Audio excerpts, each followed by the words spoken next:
Good morning children. आज हम पढ़ेंगे हिंदी का चैप्टर फर्स्ट जिसका नाम है हम भारत के भरत। इस कविता में कवि ने हमारे देश के बच्चों की बहुत अच्छी विशेषता बताई है कि हमारे देश के बच्चे कितने साहसी हैं और वो कैसे कठिनाइयों का सामना करते हैं। अब देखिए, हम भारत के भरत खेलते शेरों की संतान से, कोई देश नहीं दुनिया में बढ़कर हिंदुस्तान से। इस मिट्टी में पैदा होना बड़े गर्व की बात है, साहस और वीरता अपने पुरखों की सौगात है। अर्थात कवि इसमें क्या कहना चाह रहा है? कवि कह रहा है कि हम भारतवासी भरत के समान शेरों से खेलने की भी हिम्मत रखते हैं, साहस रखते हैं। अब भरत कौन था? भरत था राजा दुष्यंत का पुत्र, जो कि शेरों के बच्चों के साथ खेलता था। तो कवि ने हमारे देश के बच्चों की भी यही विशेषता बताई है कि हमारे देश के जो बच्चे हैं उनमें इतना साहस है कि वो शेरों के बच्चों के साथ खेल सकते हैं। और हमारे देश के जो बच्चे हैं वो बहुत ही साहसी हैं।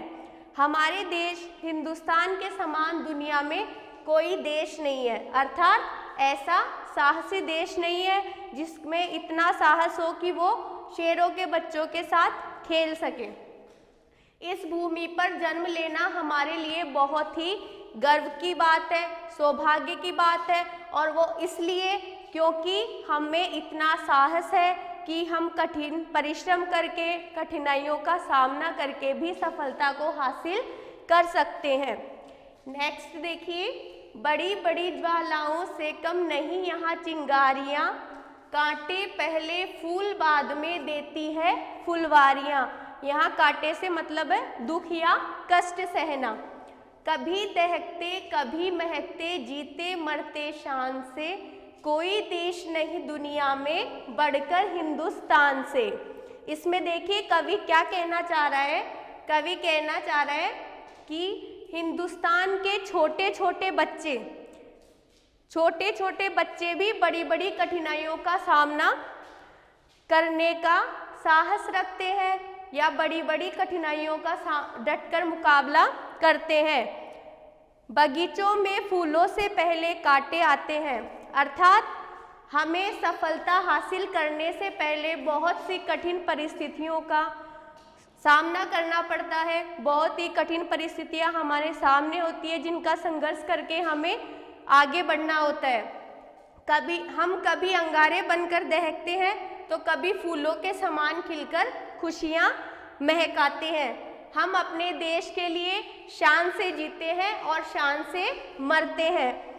इस तरह संसार में कोई भी देश हिंदुस्तान से बढ़कर नहीं है, अर्थात हमारे देश जितना साहस और किसी देश में नहीं है।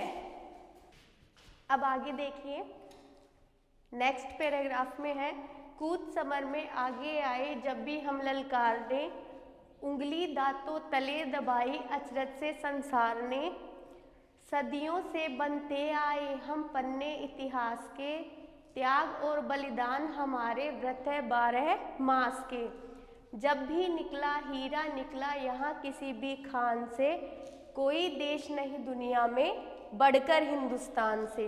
देखिए इसमें कवि क्या कहना चाह रहा है? इसमें कवि कहता है कि जब हम गर्जना करते हुए, समर यानी होता है युद्ध, तो जब भी हम गर्जना करते हुए समर भूमि में कूदते हैं तो पूरा संसार हमारे पराक्रम को देखकर दांतों तले उंगली दबा लेता है। दांतों तले उंगली दबाने का मतलब होता है बहुत ही आश्चर्यचकित होना। तो हमारे परिश्रम को देखकर, हमारे साहस को देखकर पूरा संसार अपने दांतों तले उंगली दबा लेता है। हम सदियों से इतिहास के पन्ने बनते आए हैं। अपनी मातृभूमि की त्याग और बलिदान की भावना ही हमारे जीवन की प्रतिज्ञा है, यानी हमें हमारी मातृभूमि के लिए त्याग की भावना रखनी होगी। और ये हमारे देश के बच्चों में पहले से ही पूर्वजों द्वारा मिली हुई एक सौगात है, उपहार है। इस मातृभूमि में जन्म लेने वाला व्यक्ति, यहाँ कोई भी व्यक्ति मतलब हिंदुस्तान का कोई भी व्यक्ति जिसने यहाँ जन्म लिया है वो हमारे लिए एक हीरे जैसे अमूल्य रत्न के समान है।